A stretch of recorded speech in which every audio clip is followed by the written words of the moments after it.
Hi, my name is Terry Lynch. I'm the CEO of Power Metallic Mines. We're advancing the high-grade NISK exploration project in Nemaska, Quebec. Last year, we were Canada's top-performing mining stock, and we're looking to do it in 2025. Terry, good to see you, man. Good to see you, man. Yeah. High grade doesn't quite cut it anymore, does it? Yeah, it's a whole new definition, right? So, what can you say? This morning, 12 and a half meters of 11%. I mean, who gets those numbers, right? Yeah, that's nice. You got to pinch yourself. But, it's an amazing ore body, or mineralized area, since we don't have a 43-101 on that. But, yeah, it's just been exceptional, and we think it's going to continue to grow on the line zone. And obviously, we think there's a lot of other stuff to find out there. Okay, so you've been pulling out some pretty numbers for a while. You've attracted some of the great and good in terms of the investment community. But even they're going to be saying to you, right, what's the plan? This needs to be mineable. You need to get it out of the ground. Yep. So what do you say to them? Yeah, so I say, the first question they want to have answered is, how big is it? Yeah, so that's the answer we're trying to dig out for them. So we've got a 100,000 meter program underway now.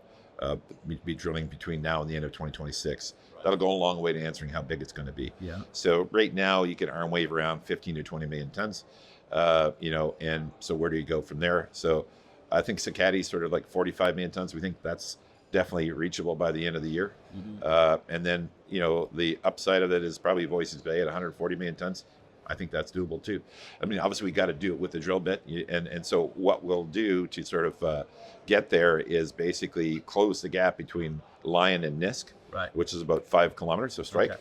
So, we think they're connected. We've got a program this summer that'll prove that one way or the other.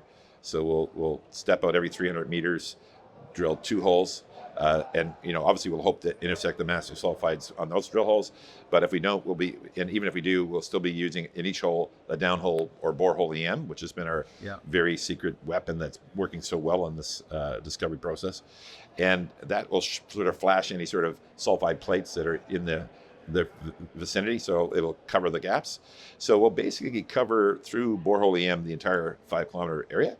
And that will identify where we expect we'll find other shoots like Lion, which has obviously been super impressive. And the way these polymetallics orthomagmatic systems work, they're usually multiple shoots. So right now we found one Lion.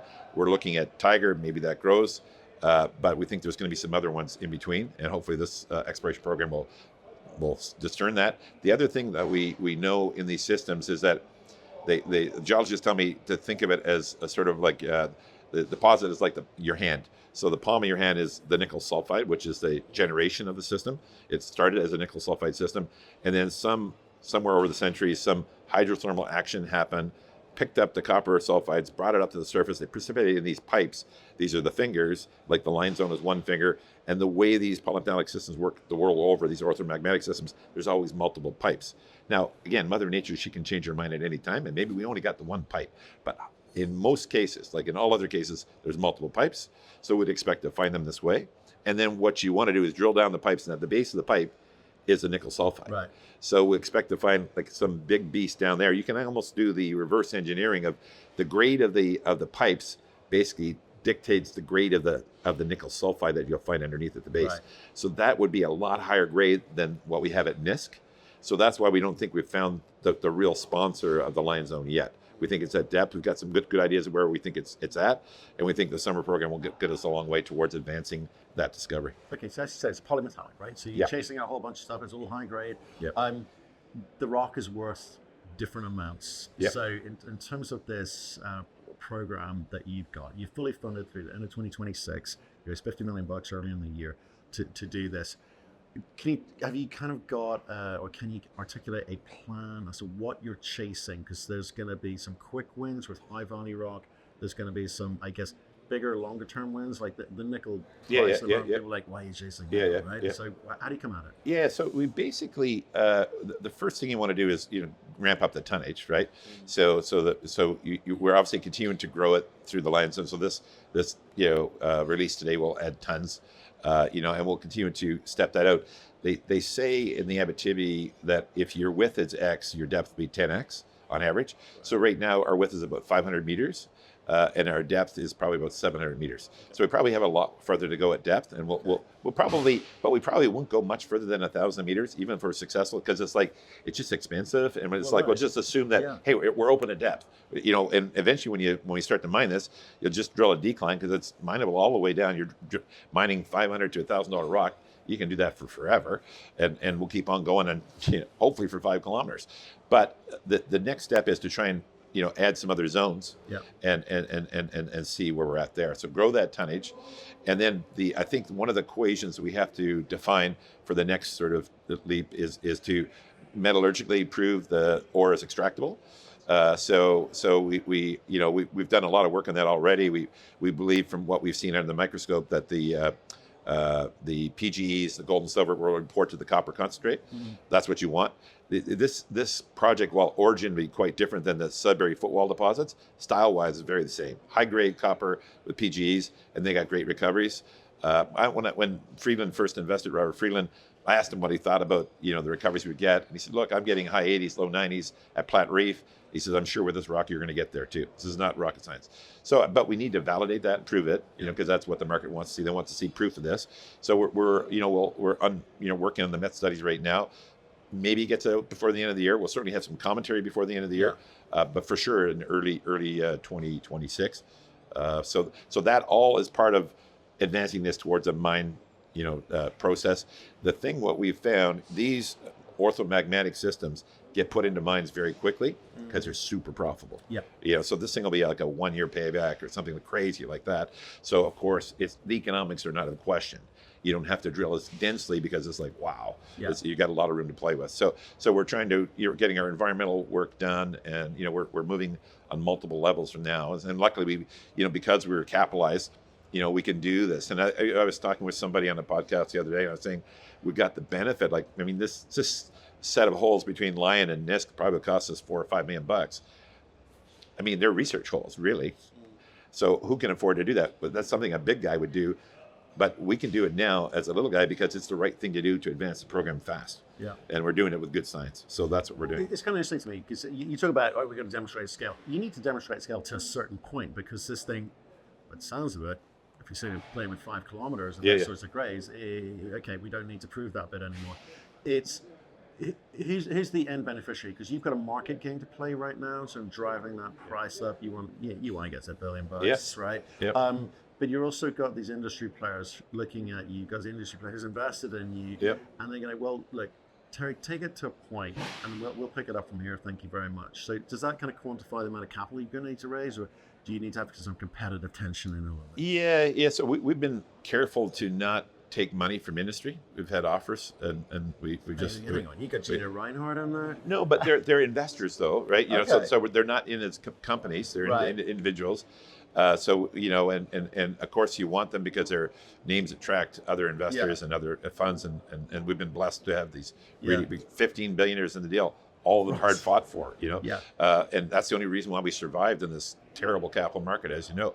So we're really happy to have them. But we've had industry, raise their hand and say, "Hey, pick me. We want to invest," and we say, "Hey, with respect, we love you guys, and we're happy to share information and keep you posted.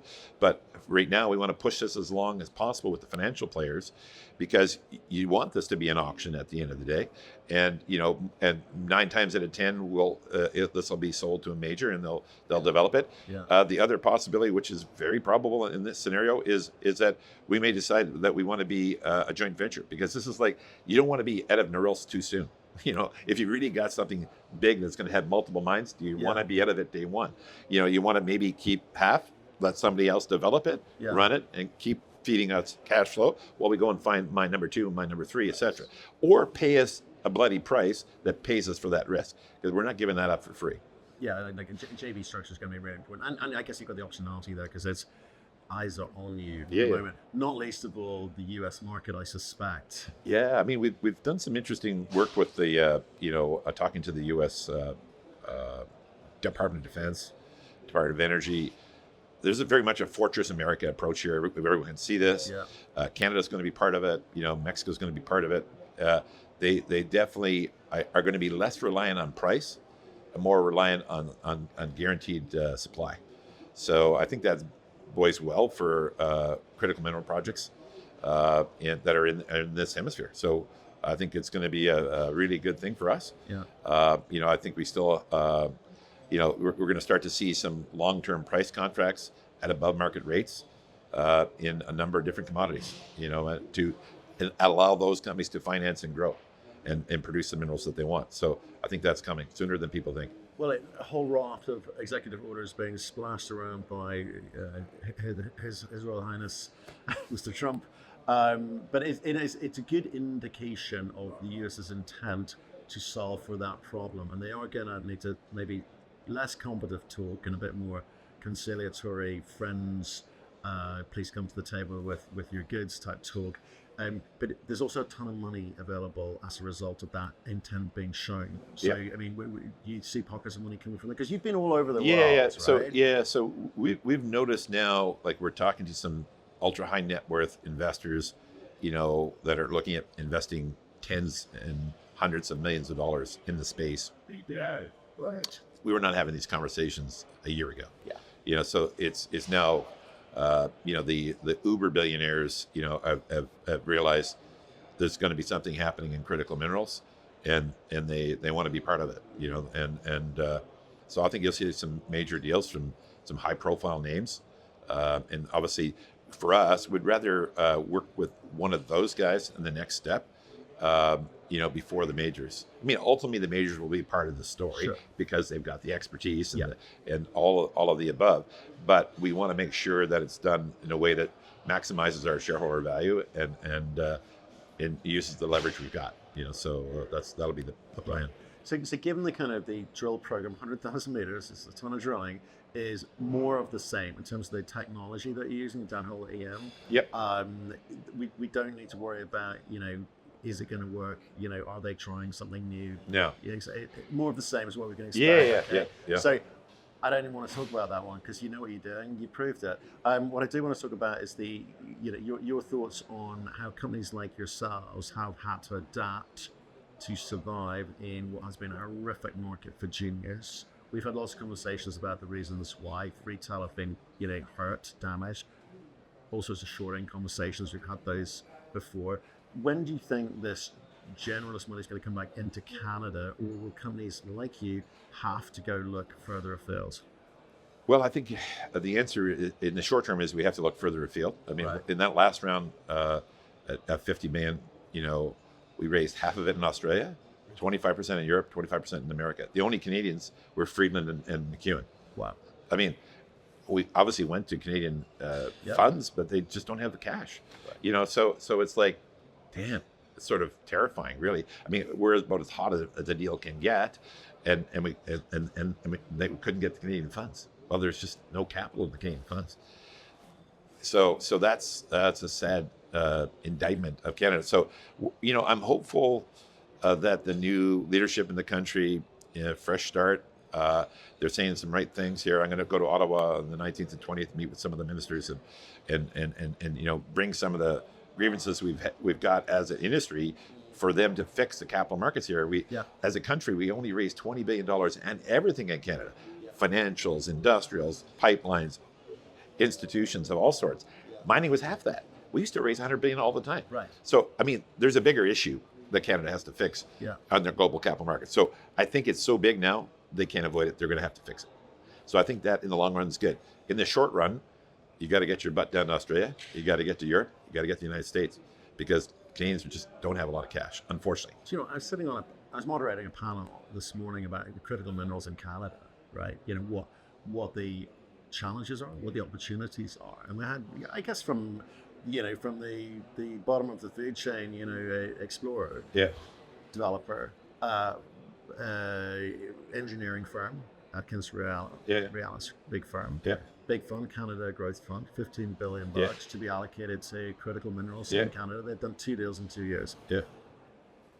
Right. So there's a lot of talk. There's a lot of holes and gaps in the messaging and what needs to be done. So people recognize the problem, but getting to start change in terms of action rather than words, what needs to happen? I'm hopeful that, I think Trump did us a favor by Totally. shaking us up. Okay, Yeah. he woke up. Canadians are sleepy at times, but we also I think are fiercely Canadian and proud of it. So now we don't want to be the 51st state. But all due respect, we love America. They're a great brother to have, and we just We argue yeah, these times. yeah. So that's standard stuff. So, but I think he's done us a favor by maybe giving Prime Minister Carney an opportunity to do something as a statesman. That I've sort of on record as saying he's either going to become our greatest Prime Minister or our last. And I hope to God he becomes our greatest, which means pull the country together. Let's make it, let's get our pipelines coast to coast. For God's resources are the one thing we're not shipping to China. We got the mines are going to be here. The gas and the oil is here. Let's bring it to the world. They desperately want it, and we make a lot of money doing it. We used to be really good at this stuff. But, as you know, here we are. I'm traipsing to Australia to get cash because the Canadian funds don't have cash because our markets are broken, and that's happened on their watch. They need to fix the markets. But I think there's, the problem is so big that, and the need is so urgent. I really feel that they're going to make some moves now. I'm hearing some positive things behind the scenes. We're doing some things that will be helpful. So I'm cautiously optimistic. I've said to people, take your money out of your wallet and buy quality names now. Right. Have a diversified approach, of course, but there's a lot of great companies out there that we already know are going to become mines. Yeah. And like your Crux has got one of the great sources of that information. We always obviously support you guys and believe in your messaging and how you do things. There's some great companies. Now's the time to make the bets because if this thing is going to go like that, all of a sudden things are going to triple and you're going to say, oh, I missed it. Yeah. So get off your wallet. I think that's true. I think that we're great. No, it's true that it's true that I think people are gravitating towards these strong fundamental stories. They've moved away. I think sentiment has almost died in a way. In 2020, everyone's buying into the high leverage exploration stories. Yeah. And of course, most of them haven't made it, right? Yeah, of course. And that's not to say that we didn't need support because we didn't know who was going to win. Yeah. So there's a problem, a challenge. But now, fundamental stories, if you want a kind of low risk, modest leverage returns, but with a bit more certainty, you've got to gravitate toward excellent assets and teams with a plan, teams with access to capital. And by the way, if you I think in your case, got some of the great and the good invested in it, they know. Maybe look at those sorts of things and or jump to an ETF, whatever takes you fancy, right? Yeah. But I'm hoping that there's some sentiment-based guesswork has left the sector and real companies come to the fore. So, And I think I've been spending some more time in New York lately. As we prepare to make some moves in the U.S. markets, the generalist investor hasn't come in yet. But he's looking at it now.